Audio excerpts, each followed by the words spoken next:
ఉత్పత్తి చేసిన బతుకమ్మ చీరలు నాణ్యత లేవు అనే మాట మాట్లాడినారు. ఓకే అధ్యక్ష, మీరు ఒకవేళ అవి నాణ్యంగా అనిపించకపోతే అవి పాలియస్టర్ ఉత్పత్తులు.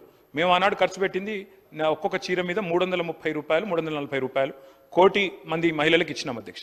ఒకవేళ ప్రభుత్వం దాన్ని మంచిగా ఇంకా మంచి క్వాలిటీని తేవాలి, ఒక 500 రూపాయలు ఖర్చు అయినా 600 రూపాయలు ఖర్చు అయినా మేము ఇంకెక్కువ పెడతామంటే వి వెల్కమ్ ఇట్. తప్పకుండా బతుకమ్మ పథకం కాకపోతే ఇంకో పథకం పెట్టండి, మాకు అభ్యంతరం లేదు, మాకు ఎలాంటి బేసిజన్ లేదు. We welcome it. We request the honourable chief minister and government తప్పకుండా ఈ విషయంలో మానవతా హృదయంతో స్పందించండి.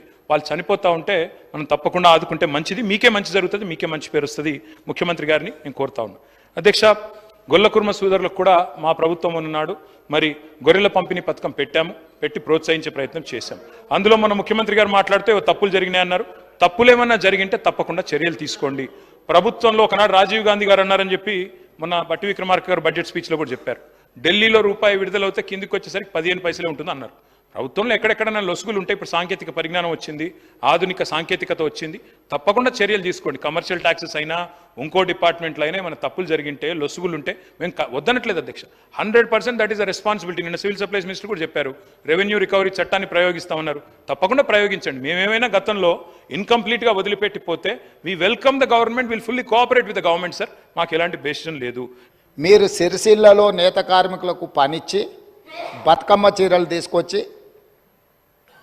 ఆడబిడ్డలకు పంచిపెట్టినరా, లేకపోతే మీ బినామీలకు కాంట్రాక్ట్లు ఇచ్చి సూరత్ వెళ్ళి సూరత్లో మీ తూకం కింద చీరలు తీసుకొచ్చి చీరల సైజు తక్కువ కట్ చేసి దండి కొట్టి ఆడబిడ్డలకు పంచిపెడితే ఆడబిడ్డలు తిరుగుబాటు చేసి ఇవి బతుకమ్మ చీరలు ఆడబిడ్డలు కట్టుకునేటివి కావు అని చెప్పి ఆడబిడ్డలు తిరుగుబాటు చేసిన మాట వాస్తవం కాదా? తమరి ద్వారా వారిని నేను ఏమడగదలుచుకున్నా అంటే ఒకటే మాట, స్ట్రైట్గా సమాధానం. మీరు పథకం ప్రారంభించిన రోజు పేదలకు ఇచ్చిన చీరలు సిరిసిల్ల చేనేత కార్మికులు నేసినాయా?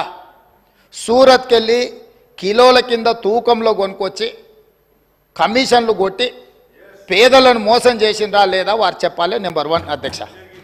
నెంబర్ 2, వారు అధికారం కోల్పోయేటప్పటికి మీరు అదే సిరిసిల్ల చేనేత కార్మికులకు 275 కోట్ల రూపాయలు బతుకమ్మ చీరల బకాయిలు పెడితే మా ప్రభుత్వం వచ్చిన తర్వాత మా మంత్రి పొన్నం ప్రభాకర్ గారు, మా ఆది శ్రీనివాస్ గారు వస్తే 100 కోట్ల రూపాయల బకాయిలు విడుదల చేసింది నేనా కాదా?